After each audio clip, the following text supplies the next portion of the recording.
আমারই চেতনার রঙে পান্না হলো সবুজ, চুনি উঠল রাঙা হয়ে। আমি চোখ মেললুম আকাশে, জ্বলে উঠল আলো পূবে পশ্চিমে। গোলাপের দিকে চেয়ে বললুম সুন্দর, সুন্দর হলো সে। তুমি বলবে এ যে তত্ত্বকথা, এ কবির বাণী নয়। আমি বলবো এ সত্য, তাই এ কাব্য। এ আমার অহংকার, অহংকার সমস্ত মানুষের হয়ে। মানুষের অহংকার পটেই বিশ্বকর্মার বিশ্বশিল্প।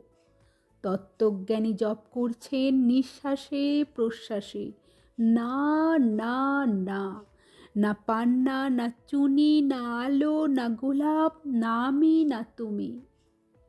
ওদিকে অসীম যিনি, তিনি স্বয়ং করেছেন সাধনা মানুষের সীমানায়। তাকেই বলে আমি। সেই আমির গহনে আলো আঁধারের ঘটল সঙ্গম। দেখা দিল রূপ, জেগে উঠল রস। না কখন ফুটে উঠে হলো হাঁ, মায়ার মন্ত্রে, রেখায় রঙে, সুখে দুঃখে। একে বলো না তত্ত্ব, আমার মন হয়েছে পুলকিত। বিশ্ব আমি রচনার আসরে হাতে নিয়ে তুলি, পাত্রে নিয়ে রং। পণ্ডিত বলছেন বুড়ো চন্দ্রটা নিষ্ঠুর চতুর হাসি তার। মৃত্যুদূতের মতো গুঁড়ি মেরে আসছে সে পৃথিবীর পাঁজরের কাছে। একদিন দেবে চরম টান তার সাগরে পর্বতে। মর্তলোকে মহাকালের নতুন খাতায় পাতা জুড়ে নামবে একটা শূন্য।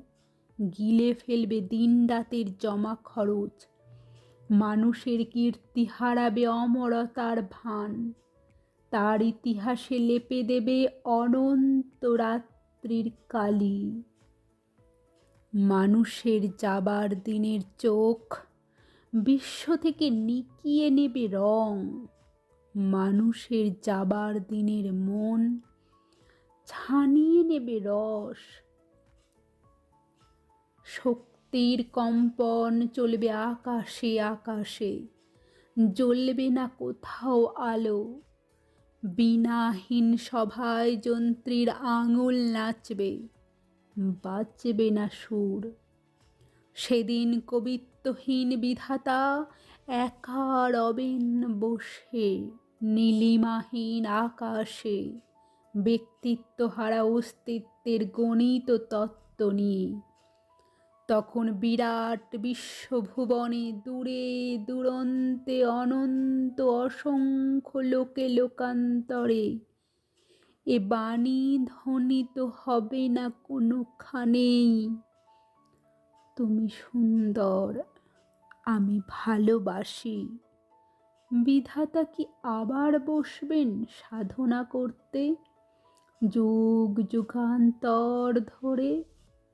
প্রলয় সন্ধ্যায় জপ করবেন, কথা কও কথা কও। বলবেন বলো তুমি সুন্দর। বলবেন বলো আমি ভালোবাসি।